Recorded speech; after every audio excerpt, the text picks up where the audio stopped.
Que el Señor les bendiga en este día que avanzamos ahora en el estudio de Pedro. Vamos en el capítulo 5. Vamos a pasar al versículos 8 y 9, que es un tema bien importante que Pedro quiere resaltar y dar consejo práctico para nuestro diario vivir. Recuerde que Pedro ha estado hablando de diferentes peligros que tenemos que enfrentar. Esta carta está dirigida a los cristianos que están viviendo tiempos difíciles y habla de los peligros de la oración superficial, habla de la frialdad en el amor hacia Dios, en el compromiso que nosotros asumimos y se va perdiendo el compromiso. También nos muestra el peligro el enfriamiento del amor hacia los hermanos, habla de la hospitalidad, ¿ya? Y la ayuda que uno debe hacer hacia los demás. También Pedro nos habló del peligro de ministrar o servir a Dios pobremente, con lo que Dios nos ha dado. El peligro de sentirse sorprendido cuando pasamos con dificultades o problemas, como esta pandemia, o lo que nos está pasando. El peligro de ser desleales o negligentes.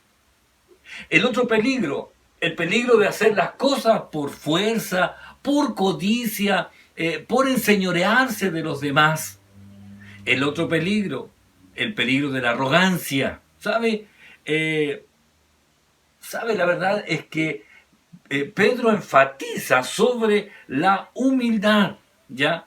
Y entre todo eso, también habló el propósito que tienen las dificultades. Y creo que cada uno de nosotros se ha ido dando cuenta que el Señor está moldeándonos ahora en el lugar donde nos encontramos.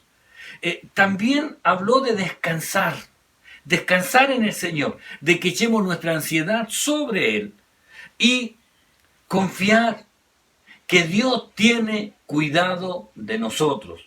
Ahora Pedro nos hablará sobre el peligro importante, el enemigo. Por eso vamos a leer en 1 de Pedro 5, 8 y 9. Dice: sed sobrios y velad, porque vuestro adversario, el diablo, como león rugiente, anda alrededor buscando a quien devorar, al cual resistid firmes en la fe, sabiendo que los mismos padecimientos se van cumpliendo en vuestros hermanos en todo el mundo. ¿Qué tal si oramos al Señor y le damos gracias y pedimos que Él nos dirija en este diario vivir, en esta lucha que tenemos contra este enemigo peligroso, pero vencido por Cristo? Oramos al Señor. Padre, en el nombre de Jesús, le pido que usted, Señor, se glorifique sobre la vida de mis hermanos, sobre mi vida, sobre cada uno de aquellos que ha de escuchar esta palabra, y le ruego que sea usted el que se glorifique y ponga claridad en este escudriñar las Escrituras. Que nos ayude, Señor, a ser vencedores, a estar atentos, a ser sobrios, a velar en todo tiempo, sabiendo que podemos resistir firmes en la fe. Y pedimos por los hermanos que están sufriendo los mismos padecimientos que nosotros en todo el mundo. Padre, ayúdenos a permanecer en Cristo a pesar de las dificultades, en medio de los tiempos difíciles. Que el Señor nos ayude. Gracias, Señor. En el nombre de Jesús. Amén y amén. Vamos a ver esta situación. Vamos a pasar ahora a la presentación de PowerPoint y vamos a ir avanzando, apoyándonos en algunos versículos bíblicos respecto a lo que el Señor nos quiere enseñar en cuanto a vivir este tiempo difícil en Cristo. Que el Señor nos bendiga. El otro peligroso enemigo. Y sabe, en la traducción Palabra de Dios para Todos, aparece de esta manera el pasaje de la Escritura. Tengan dominio propio, manténganse alerta. Su enemigo el diablo anda por ahí como un león rugiente buscando a quien devorar. Resistan al diablo y mantengan firmemente la fe. Sepan que sus hermanos en todo el mundo sufren igual que ustedes. ¿Sabe? este peligroso enemigo. Y Pedro nos plantea la situación que a veces podemos vivir en estos tiempos difíciles y mantener la firmeza, ¿ya?, que es necesaria en estos tiempos. El primer peligro que Pedro plantea es el peligro de ceder. Ceder en la confianza, ceder mucho o ceder poco, pero ceder al final es contraproducente, porque ceder en la confianza implica silenciando la confesión pública, silenciando, no ser valiente ante los que no son creyentes, y ahí comienza este peligro ya de ceder, cuando uno ya empieza a guardar silencio, a callar, a no confesar públicamente que Cristo es nuestro Señor. También este ceder en la confianza es cuando dejamos de confiar en lo que dice la palabra del Señor. Dudamos ya y no creemos lo que la palabra del Señor nos dice. Por eso este peligro de ceder, Pedro dice: sed sobrios y velad. Sed sobrios y velad. ¿Sabe por qué? Porque vuestro adversario, el diablo, como león rugiente, anda alrededor buscando a quien devorar. Por eso, porque este adversario está siempre acechando. Por eso que Pedro espera que nosotros no perdamos la perspectiva correcta de esta situación que nosotros estamos viviendo. ¿Sabe? Lo contrario a ser sobrios y velar, vendría siendo a ser indiferente. Indiferente. Lo contrario a ser sobrio es ser indiferente, como diciendo: no pasa nada. No creo. El otro peligro es ser autosuficiente. No, yo sé que no, ese enemigo no pasa nada conmigo. O lo otro es ser arrogante, ¿ya? Es ser arrogante. Es lo contrario de ser sobrios y velar. Pedro sabe que es súper importante, ¿ya? Es súper importante esto. ¿Sabe por qué? Porque seguramente para Pedro debe recordar con dolor, y con tristeza, cuando el Señor le manifestó ahí en los últimos momentos de angustia en Getsemaní. Le dijo a Pedro y a los que estaban allí: velad y orad para que no entréis en tentación. El espíritu a la verdad está dispuesto, pero la carne es débil. Y sabe, Pedro se quedó dormido. Cuando escuchó del Señor velad y orad. Lo mismo que él ahora está pidiendo: sed sobrios y velad. Pedro una vez lo escuchó del Señor, y él podrá recordar que cuando el Señor le dijo, él se quedó dormido, aunque sabemos que el Señor lo perdonó posteriormente, y seguramente ahora con mayor atención él lo dirá, porque él reconoce la debilidad.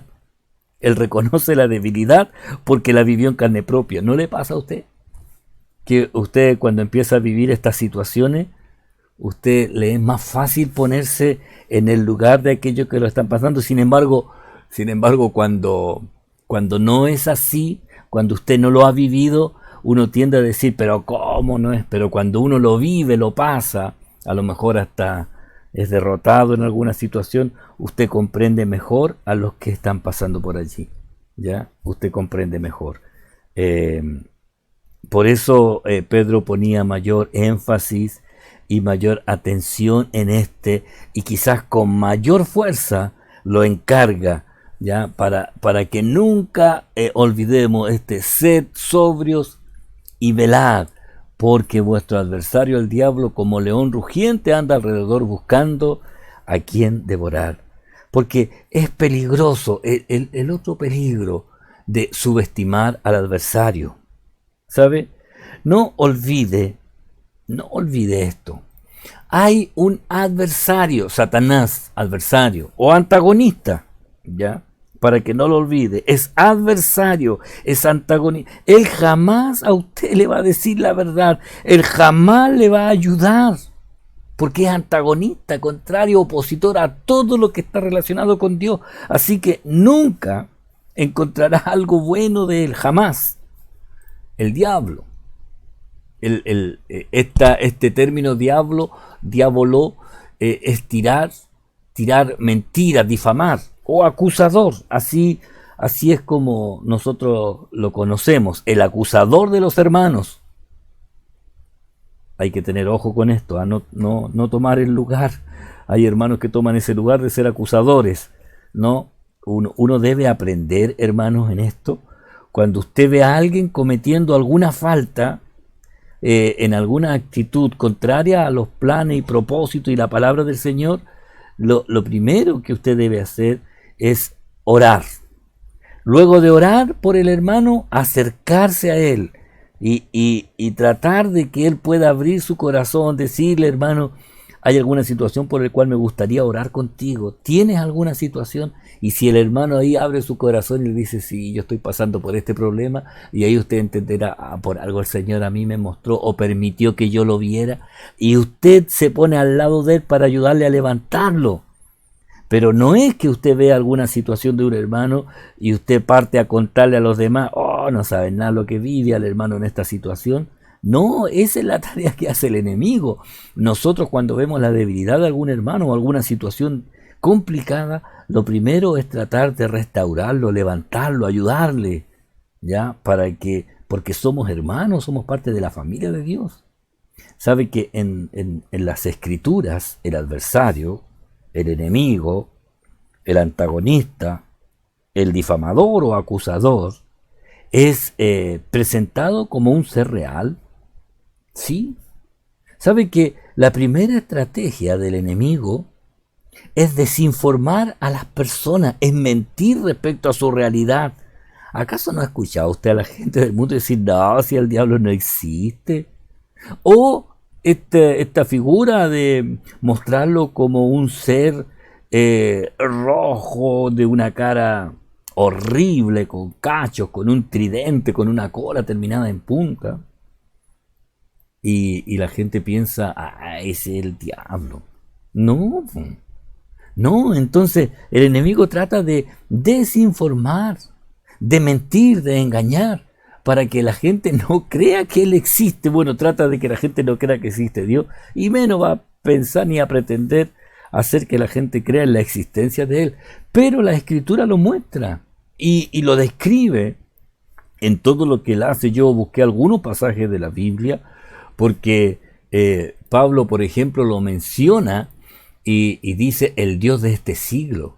En 2 de Corintios 4:4 dice: en los cuales el Dios de este siglo, refiriéndose al antagonista, adversario, al diablo, a Satanás, cegó el entendimiento de los incrédulos, para que no le resplandezca la luz del Evangelio de la gloria de Cristo, el cual es la imagen de Dios. Ahí aparece como el Dios de este siglo.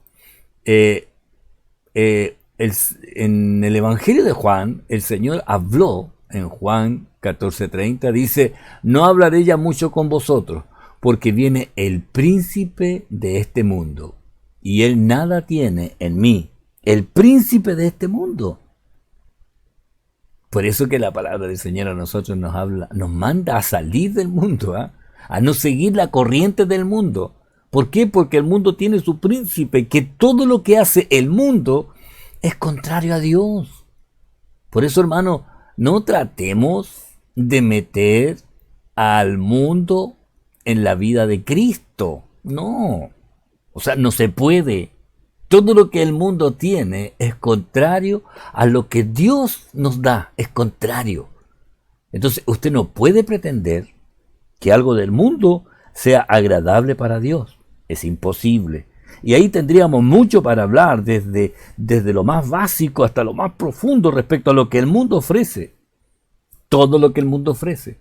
Aunque diga, pero no es pecado. Pero todo lo que el mundo ofrece trata de desviar nuestra atención de Dios, o trata de poner cualquier cosa en el lugar de Dios, algo entretenido, algo que le haga reír, algo que le satisfaga, algo que le distraiga. Usted dirá, pero no, pero eso es para distraerme. Pero le va a sacar, y en algún momento le va a robar el tiempo, y en algún momento le va a quitar la prioridad a Dios. ¿Por qué? Porque es algo del mundo que lo único que quiere es alejarle a usted de Dios, es quitarle la atención de Dios. Pablo le escribe a la iglesia de Éfeso y le dice que es el príncipe de la potestad del aire. Y cuando Pablo está escribiendo, dice, en los cuales anduvisteis en otro tiempo, siguiendo la corriente de este mundo. ¿Conforme a qué? Al príncipe de la potestad del aire. El espíritu que ahora opera en los hijos de desobediencia. Fíjese que habla de la corriente del mundo que es conforme al príncipe de la potestad del aire. Entonces, cuando yo le hablo de las cosas del mundo, y a veces el hermano decía, no, si el pastor le da duro, qué sé yo, al fútbol. No, es que le da duro. Y cuando alguien va al estadio, dice, no, porque son cosas del mundo. Si no es que sea el fútbol en sí, es lo que es del mundo que le quita la prioridad a Dios, ¿ya? Y en algún momento la persona decide, y en vez de estar haciendo la obra del Señor, se va a estar allí un par de horas viendo un partido de fútbol, ¿ya? Cosas del mundo, que aunque uno dice, pero no es pecado, pero es pecado quitarle a Dios el lugar que le corresponde en nuestra vida. Y ahí uno se da cuenta dónde está la pasión del creyente. ¿Dónde está la pasión? ¿Dónde está su prioridad? ¿Dónde está? Y cualquier excusa puede haber, pero es la corriente del mundo, y esa corriente es conforme al príncipe de la potestad del aire.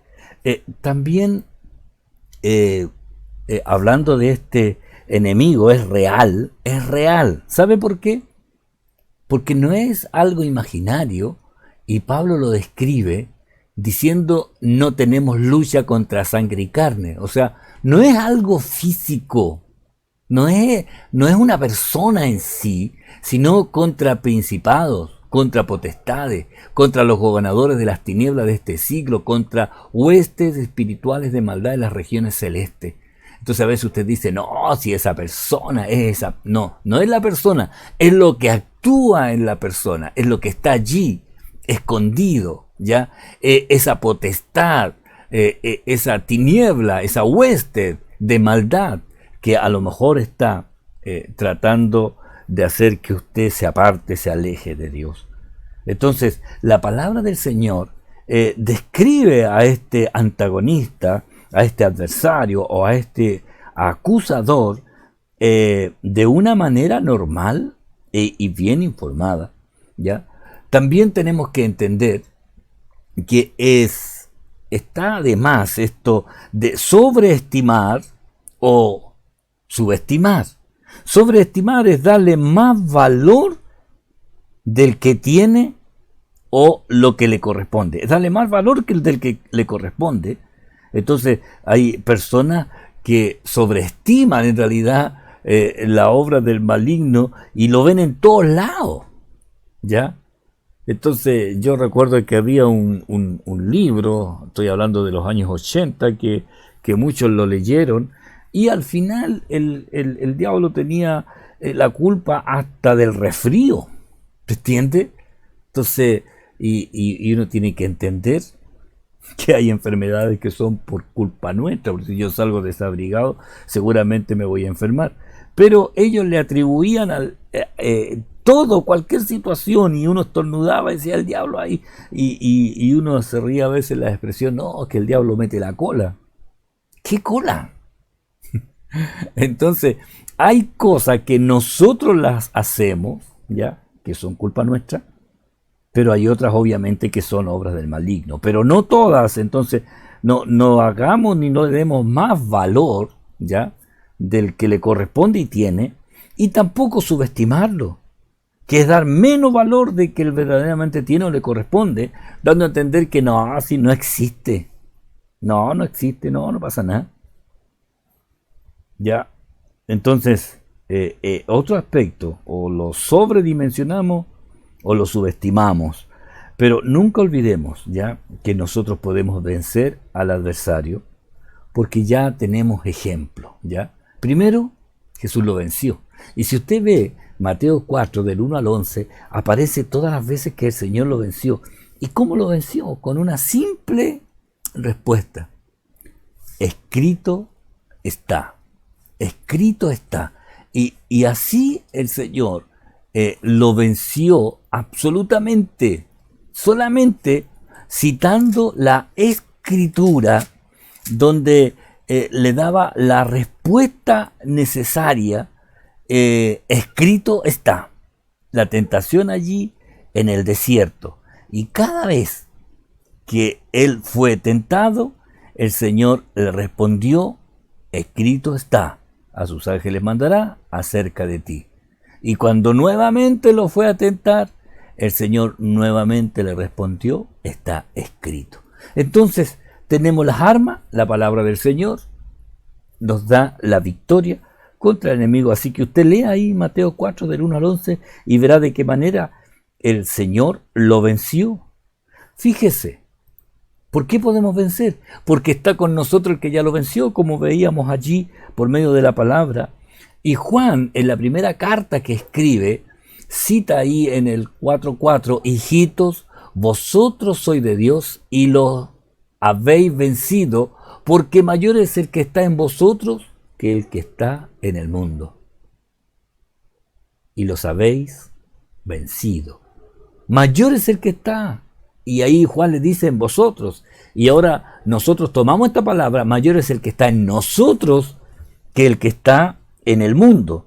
Y esto es importante porque sabemos que Cristo es el que está en nosotros. Recuerden que dice, por la fe, para que habite Cristo por la fe en vuestros corazones. Él está viviendo con nosotros. Lo tercero, debemos oponernos a Él. Y en Santiago 4:7 dice, someteos pues a Dios. ¿Qué más dice? Resistid al diablo. Y entonces, nuestra tarea, hermano, la palabra del Señor, a nosotros nos da esa herramienta, ¿ya? Recuerde la armadura de Dios, la espada, ¿ya? Con la cual nos defendemos, ya que es la palabra de Dios, que es como una espada de dos filos que penetra hasta partir el alma y el espíritu. Entonces, escrito está, usted tiene que tener esta arma en su poder, saber usarla, emplearla, leerla, escudriñar, como lo hacemos los días jueves, escudriñar, escarbar, conocer. No es cosa de memorizar, es cosa de entender. Entonces, la escritura es un arma poderosa para vencer en esta lucha espiritual. El Señor está con nosotros y Él venció, porque el que está en nosotros es mayor que el que está en el mundo. Así que tranquilo, el Señor es mayor y vive con usted. Y lo otro, usted se somete a Dios. Y lo segundo, resiste al diablo. Por eso Pedro nos da estos consejos prácticos. Mientras nosotros nos oponemos al enemigo de nuestras almas. ¿Sabe? Por eso Pedro nos dice, sed sobrios. Sed sobrios. ¿Sabe? Una persona sobria es aquella que no está embriagada o no está controlada por otra situación. Puede pensar con claridad. Tiene dominio de sí mismo. Esto es tener el control claro. Entonces, sed sobrios. Sea prudente. Tenga el control. Ya, tenga el control. Piense con claridad. Sed sobrios. Lo segundo dice, velad. Este velar es estar atento, es vigilar. ¿Sabe? Es un adversario que anda como un león rugiente. Y de pronto yo leí ahí donde está el estudio de Pedro, y salía un testimonio de una familia un matrimonio que salió allí a hacer uno de estos safari en un vehículo, y cuando iban acercándose vieron que habían unos leones y varios se retiraron. Y quedó un león así melenudo, tirado, y el esposo le dice a la señora, mira, pero si es como un gato. Y el vehículo se acercó y el león miró y se dio vuelta, como diciendo, cuando el gato se da vuelta para que uno lo rasque, y el león se dio vuelta. Y el esposo dijo, este no hace nada, dijo. Y, ¿sabe? Abrió la puerta confiadamente porque dijo, es como un gato grande nomás. Y cuando cierra la puerta, el león se da vuelta, lo ve y tira el solo zarpazo. Y en la historia que aparecía allí, bueno, con más detalles, el hombre murió instantáneamente porque se confió, porque no tenía el control en realidad, no fue sobrio ya, y no estuvo atento ni vigilante, porque este adversario es así, es traicionero. Anda, dice, como un león hambriento, como un león, anda como un león, anda como, es una comparación, no es que él sea un león, porque nosotros sabemos cuál es el león de la tribu de Judá, pero él anda como un león hambriento. Y si Pedro dice, sed sobrios, velad, también dice, al cual resistid firmes en la fe. La fe es obedecer, ¿ya? Obedecer. Nosotros no lo resistimos por nuestra fuerza. Nosotros no resistimos al adversario por nuestras capacidades. No, es obedecer. Obedecer en fe de lo que nos corresponde a nosotros. Pablo en Efesios 6:16, donde habla de la armadura del creyente, y habla, dice, sobre todo, tomad el escudo de la fe. ¿Sabe por qué? Con este podemos apagar todos los dardos de fuego del maligno. Sabe que él constantemente puede estar tirando estos pensamientos contrarios a los propósitos de Dios, pero el escudo de la fe, el escudo de la fe, es tan necesario, es tan importante, hermano, que usted tenga y esté alimentando la fe por medio de la palabra de Dios. Por eso nunca olvide este consejo. Acérquese usted más a las Escrituras, y usted conocerá más de aquel que está viviendo con nosotros. Por eso usted debe tomar este escudo de la fe, donde podrá apagar todos los dardos de fuego del maligno que querrán perturbarle, que querrán sacarle del propósito, que querrán desviarle de la verdad.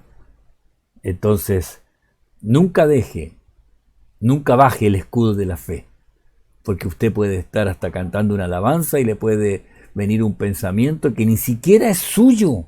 ¿Sabe? Cada vez que vengan estos pensamientos que son contrarios a los propósitos de Dios, lo primero que usted debe discernir es que no nació de usted, viene de afuera, del maligno. Y la única manera es que usted no debe dejar que ese pensamiento permanezca en usted. Y de inmediato el escudo de la fe, una palabra del Señor. De inmediato, Señor, dame una palabra. Orar, poner una alabanza, levantar allí el volumen de su equipo con una alabanza. Ahí sabe, hoy tenemos una cantidad de hermanos que ministran las alabanzas y usted puede poner cada una de ellas y tenga la seguridad que esto le va a ayudar. Y por último, Pablo dice, sabiendo que los mismos padecimientos, ya en el versículo 9, sabiendo que los mismos padecimientos se van cumpliendo en vuestros hermanos en todo el mundo. ¿Sabe? No solo debemos resistir, sino que también tenemos que reconocer que hay otros hermanos que también están en la misma situación que nosotros, están luchando igual que nosotros y, ¿sabe? También están venciendo. Y qué bueno es que nosotros reconozcamos, ¿sabe? El enemigo lo está haciendo en todo el mundo. en todo el mundo. Y usted debe entender que los hermanos están luchando, cada uno de ellos, procurando salir victorioso. Por eso es tan importante la oración. Cuando los días martes hacemos la reunión de oración, cada uno en su casa, yo tomo un tiempo para orar, pero para orar por cada uno de ustedes, y usted también tiene que orar uno por otro. Y esto es reconocer que cada uno, yo puedo ver, hermano, a lo mejor usted está luchando, a lo mejor son pensamientos, a lo mejor hay actitudes, a lo mejor hay cosas y hay situaciones, pero la oración reconozca que los demás están igual que usted. Todos estamos en el mismo nivel de lucha, pero cada uno de nosotros tiene que saber que hay que ser sobrios, hay que velar, hay que resistir y hay que reconocer que los demás también están luchando. Y sabe, por último, para terminar este momento, el adversario, el antagonista, el mentiroso, el difamador, el que anda arrojando mentiras, el que se hace publicidad y aumenta ahí como diciendo yo puedo hacer lo que quiera, ¿sabe? Realmente el enemigo ni siquiera le puede tocar. Por sobre todo sepa que cuando usted está en Cristo, el enemigo no le puede ni tocar. Él tiene que mantener distanciamiento social con nosotros, no se puede acercar. Y no es por una voluntad, es por un mandato de Dios. Sabemos que todo aquel que ha nacido de Dios, ¿usted nació de Dios? ¿Sí? Ya. No practica el pecado. Y ahí yo me doy cuenta, si usted ha nacido de Dios, no va a estar practicando el pecado. Pues aquel que fue engendrado por Dios, le guarda. Engendrar es esa semilla puesta para que nazca un nuevo fruto. Pues aquel que fue engendrado por Dios, le guarda. Y esta última frase, y el maligno no le toca. No le toca. Y lo más que puede hacer ahí a 2 metros de distancia, tirando ahí dardos, ya estas entidades malignas, tratando de que usted, pero a la distancia, usted se gira y ellos huyen, porque el maligno no le toca. Pero nunca olvide esto, no olvide esto, nacido de Dios, varón, nacido de Dios, hermana, nacida de Dios, joven, nacido de Dios, que no practica el pecado. El maligno no le toca, porque usted ha sido engendrado por Dios, el cual le guarda. Amén. Le damos gracias al Señor por su palabra, gracias por la bendición que tenemos de poder escudriñarla.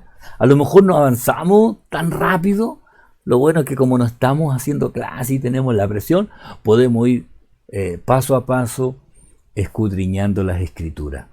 Y así, hermano, entender. Pedro se ponía en nuestros zapatos porque él se los puso una vez y se dio cuenta que era difícil. Y por eso hace estas recomendaciones. Sean sobrios, estén velando, resistan en la fe. Los mismos padecimientos los están sufriendo otros. Y Juan termina diciendo, tranquilo, el maligno no le toca. Pero usted debe ser un nacido de Dios. No debe practicar el pecado, porque Dios le guarda si ha sido engendrado por Él. Oramos al Señor, amén, y le pedimos a Él que nos ayude. Próximo jueves continuamos mirando aquí lo que escribe Pedrito. Ya, cuando digo Pedrito me acuerdo del hijo de la Camila. Y el próximo jueves vamos a ver a este Dios de toda gracia, ya que nos llamó a su gloria eterna. Oramos al Señor. Padre, en el nombre de Jesús. Yo le doy gracias, Señor, por poder compartir con mis hermanos esta palabra y el saber que usted tiene cuidado de nosotros. Yo pido que la bendición suya sea sobre cada uno de nosotros y la gracia ahí sobre nuestra familia, los que están pasando dificultades, Señor, que se aferren a usted. Los que están enfermos, Señor, que sean sanados. Los que están con dolencias, traiga usted ese alivio. Señor, aquellos que sienten, Señor, temores, Señor, ponga confianza. Los que están entristecidos, ponga el gozo de su presencia en el centro de sus corazones. Gracias, Señor, en el nombre de Jesús. Amén y amén. Mi hermano, que el Señor le bendiga y recuerde, en Cristo estamos escudriñando las Escrituras y pronto nos veremos. Muchas bendiciones.